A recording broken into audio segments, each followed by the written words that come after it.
kenapa sih anakronisme sejarah ini menjadi masalah besar bagi umat Muslim? Nah, kita akan menjelaskannya sekarang.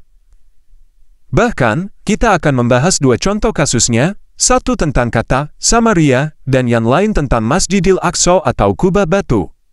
Kami akan menunjukkan bahwa ini adalah masalah serius bagi umat Muslim. Jadi, tetaplah di sini.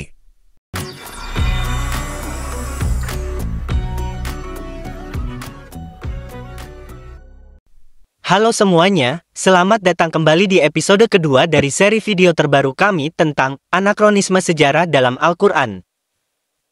Kami akan membahas 15 kasus anakronisme sejarah yang akan kita kupas satu persatu dalam seri ini. Pada episode sebelumnya, kami memberikan pengantar tentang mengapa ini penting dan akan fokus pada masalah sejarah internal dalam Al-Quran. Alasannya sederhana, kami ingin membuktikan bahwa ada kesalahan manusia dalam isi Al-Quran itu sendiri. Bersama saya di sini, seperti biasa, ada Dr. J. Jadi, Dr. J, apa yang akan kita bahas hari ini sebagai contoh? Seperti yang sudah kita katakan di episode sebelumnya, kita melakukan kritik internal. Kita membuka Al-Quran, membaca kata-katanya, dan menemukan beberapa masalah besar saat kita membacanya, yaitu kesulitan sejarah. Mari kita langsung masuk ke dalamnya. Kita akan membahas 15 anakronisme sejarah yang ada di dalamnya. Ini adalah masalah sejarah internal yang membuktikan bahwa Al-Quran ditulis oleh manusia, karena hanya manusia yang membuat kesalahan semacam ini. Tuhan tidak akan membuat kesalahan seperti ini. Nah, kenapa ini penting? Kamu mungkin berpikir, bukankah setiap kitab suci termasuk yang ditulis oleh manusia memiliki masalah sejarah? Memang benar, buku-buku kuno, bahkan yang dianggap kitab suci, cenderung memiliki kesulitan sejarah karena ditulis oleh manusia yang terbatas dan rentan terhadap kesalahan. Bisa jadi mereka mengambil dari sumber yang tidak akurat, ditambah elemen lain seiring waktu, atau ada kesalahan penulisan saat disalin dari satu manuskrip ke manuskrip lain. Namun, Al-Quran berbeda.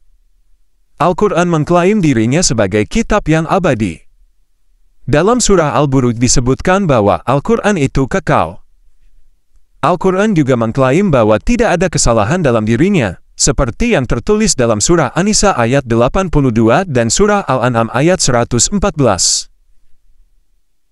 Al-Quran juga menyatakan bahwa ia tidak dapat diubah oleh manusia, seperti yang tertulis dalam surah Al-An'am ayat 114, surah Yunus ayat 15, dan surah Al-Kahfi ayat 27, karena ia dilindungi oleh Allah sendiri, seperti yang tertulis dalam surah Al-Hijr ayat 9.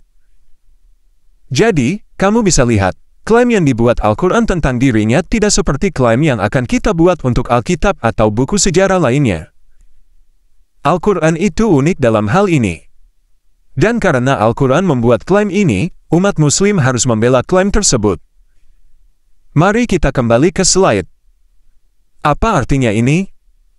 Jika kita bisa menemukan satu saja anakronisme sejarah, itu sudah cukup untuk membuktikan bahwa Al-Quran bukanlah kitab yang abadi, dan bahwa manusia bisa dan telah mengubah wahyu suci Allah, membuktikan bahwa ini semua buatan manusia. Jadi, sebenarnya, yang perlu kita lakukan hanyalah menemukan satu anakronisme sejarah.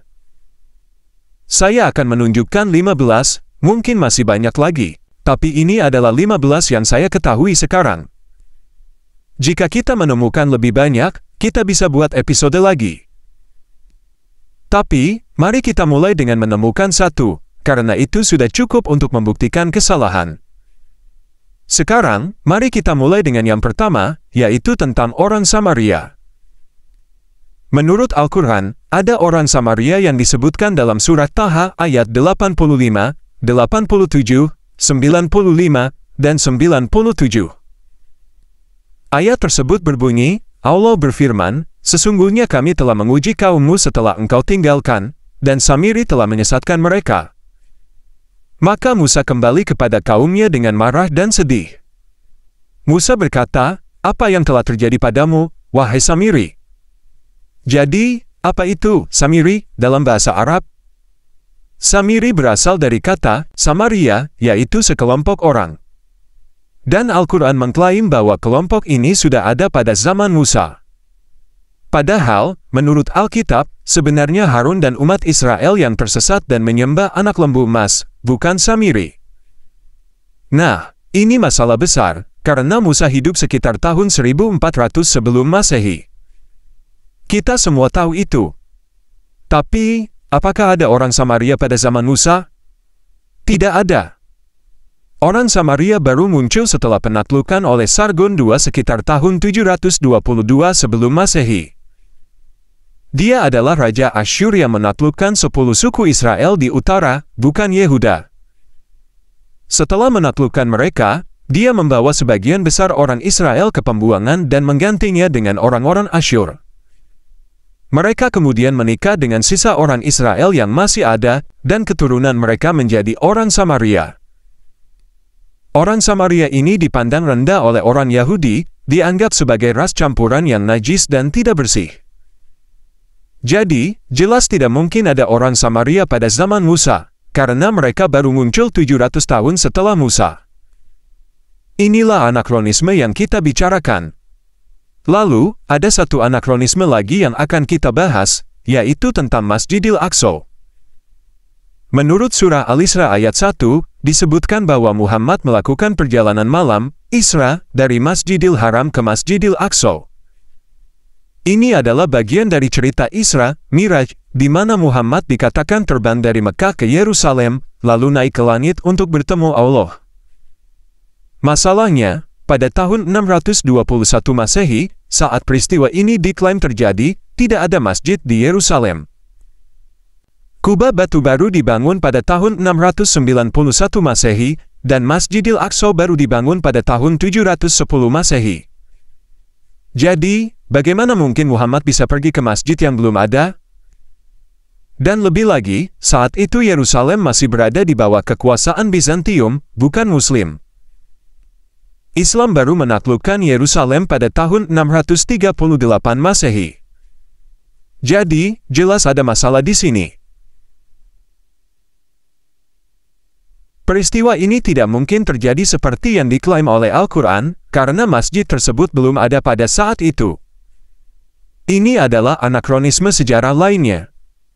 Itulah 2 dari 15 anakronisme yang akan kita bahas dalam seri ini. Kami tidak membahas ini karena membenci umat Muslim, tapi karena kami peduli dan ingin mereka menyadari bahwa ada kesalahan dalam kitab yang mereka anggap suci. Kami ingin mereka menemukan kebenaran sejati dalam Yesus Kristus, yang memberikan hidupnya bagi kita semua. Terima kasih, dan kita akan bertemu lagi di episode berikutnya.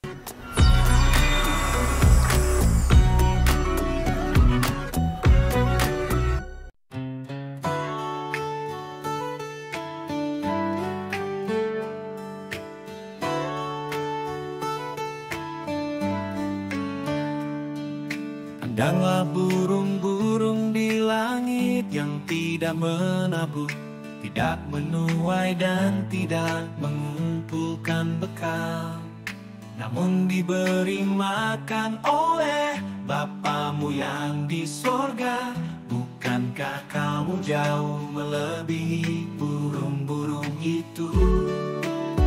Sebab itu janganlah kamu khawatir akan hari besok, karena hari besok mempunyai kesusahannya sendiri. Kesusahan sehari cukuplah untuk sehari.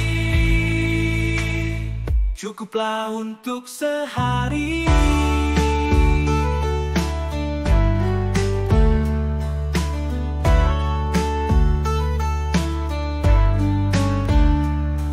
Perhatikanlah bunga bakung di ladang yang tumbuh tanpa bekerja dan tanpa meminta. Jika demikian Tuhan mendandani rumput di ladang, tidakkah Ia akan terlebih lagi mendandani kamu?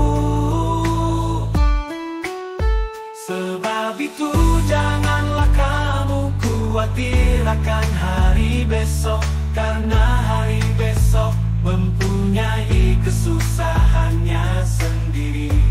Kesusahan sehari cukuplah untuk sehari. Cukuplah untuk sehari.